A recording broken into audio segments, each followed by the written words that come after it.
I was frightened. I was frightened about being alone and being blind. It was kind of scary, and it was just that everything happened so quickly. You know, one day we were packing for vacation, the next day I'm at an ophthalmologist who tells me I need to give my 2.5-year-old a CAT scan. First I was scared, because, you know, you've heard of glaucoma, but I'm the first person in my family who has had glaucoma. I was scared because I could have gone blind.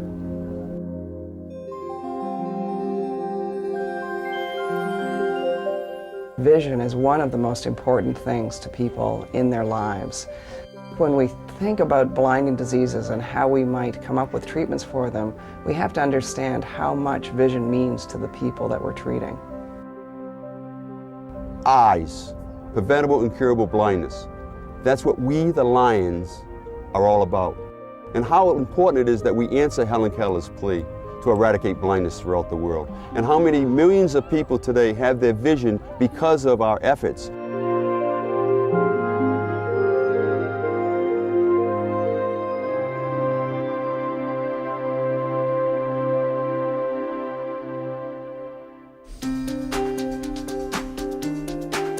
The Massachusetts Eye and Ear Infirmary and the Massachusetts Lions have had a partnership for sight for the last 50 years. The Massachusetts Lions have raised money which they have donated to institutions like the infirmary to help develop early research projects which can lead to treatments which will prevent blinding diseases. I was playing golf one day, and I was looking out of the corner of my eye, and the person that I was watching on the tee had really squiggly legs. Gloria Cohen came to me as a patient with a problem with her vision, and she really had not been able to find anyone who could help her. When I looked at her eye, she had signs of the wet or new blood vessel form of macular degeneration. And we were lucky to have the opportunity to enroll Ms. Cohen in a trial that we're doing here at Massachusetts Eye and Ear Infirmary. Ms. Cohen has received 3 treatments so far and has noted that her vision has really remarkably improved. When I'm using 2 eyes, I forget that there's one eye that's been damaged. I go around without being handicapped. That's a good feeling. This new drug treatment was developed out of research efforts here and was funded by seed money from the Massachusetts Lions. So I think you can see how wonderful and exciting this partnership has been with the Massachusetts Lions, and we look forward to some other great research coming out for all kinds of eye disease. We give the initial funding so that when someone has an idea, a research facility has an idea, we can fund that. National Institute of Health, the federal government, the pharmaceutical companies, none of them are interested in funding something that, unless they have some preliminary research done. And that's where the Lions really come in and really shine. I think what's special about what the Massachusetts Lions are doing is that they fund what we call pilot projects. These are areas of research where an investigator may have an idea that they have not been able to prove. It's early in its development, and it's not at a stage where you can get the traditional funding sources. Massachusetts Lions understands that concept, and they like to fund these early projects. And once the investigator can test out their ideas and perhaps develop results that will prove its worth, they can then seek out funding from other agencies like the National Institutes of Health or industry support. Once you get that bigger funding, you can then go on and really develop a treatment that can go out to patients around the world. It was a routine eye test, and because of my age, they do a certain test. The doctors discovered I had glaucoma. Look to your left, please. I had no symptoms whatsoever. This is a silent, blinding disease. To your right.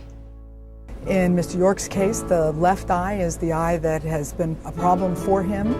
And as the pressure has crept up, we've tried to make changes in his therapy in order to try and get the pressure back down again. We've been successful in doing that.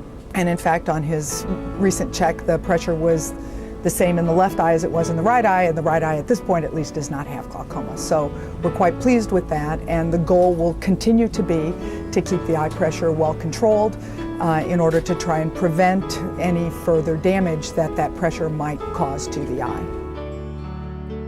Working with the Lions has been fantastic.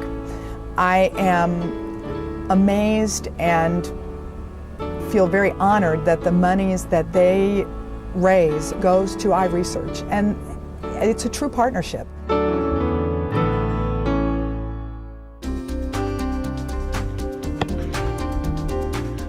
Right around when Zach was about 2.5, someone outside the family had mentioned, "Did you catch that in Zach's eye? It looks a little white." You know, it was like a quick reflection.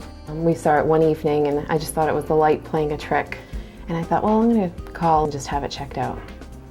Within 3 days, they had diagnosed him with retinoblastoma, with the tumor in his eye. Zach is like a lot of kids that we see. They have tumors that are very advanced by the time of diagnosis. And in addition, some of the cells had started to come off of the main tumor. This is called seeding. So we were getting close to a stage where we get quite concerned about his life. The best treatment for Zachary was removal of his eye. Since then, we've had our follow-up appointments without any problems, and everything's been great. He's very active and doing his own thing and playing a lot of sports, and he's in 2nd grade right now. He reads fine. He plays baseball. He's out on the playground with the kids. He plays soccer. He doesn't have any disability. We consider him tumor-free, in other words, cured of the eye tumor. As in Zach's case, if he were diagnosed earlier, certainly we might have been able to save the eye and perhaps vision. And we know this because there are cases where we see the tumor early, and we can at least save the eye and sometimes save excellent vision.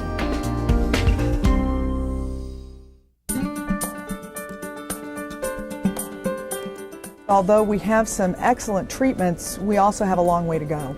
And it's very frustrating to me to see patients where we try everything and it doesn't work. We don't win 100% of the time.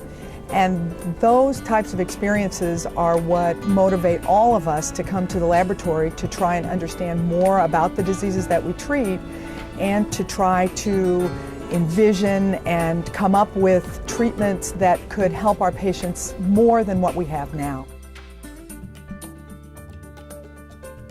I just am so grateful that the Lions Clubs have provided us with so much and have given people with eye diseases a lot of hope.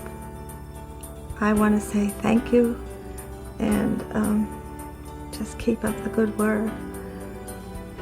I'm very grateful to the Lions for the connections and for the support, the help, and all the money that they raised for research too. Was possible to save, probably save Zach's life. I want to thank them very much for all the support for Dr. Grosskreutz. It's personally helped me, and I don't know where I'd be without it. Just to see that one happy person, whether it be a child, whether it be an adult, that has their vision because of just a little bit of effort that you had, a little piece of it that you had in making that happen. It's exciting, it's most rewarding, and it's what makes you get up each morning and go to work and then go out all night long and raise the money again. And then every time you do that, you say you'll never do it again until you reach that person that you've touched. And that's what gives you the motivation to go out the next day and do it all over again. And that's why we're Lions.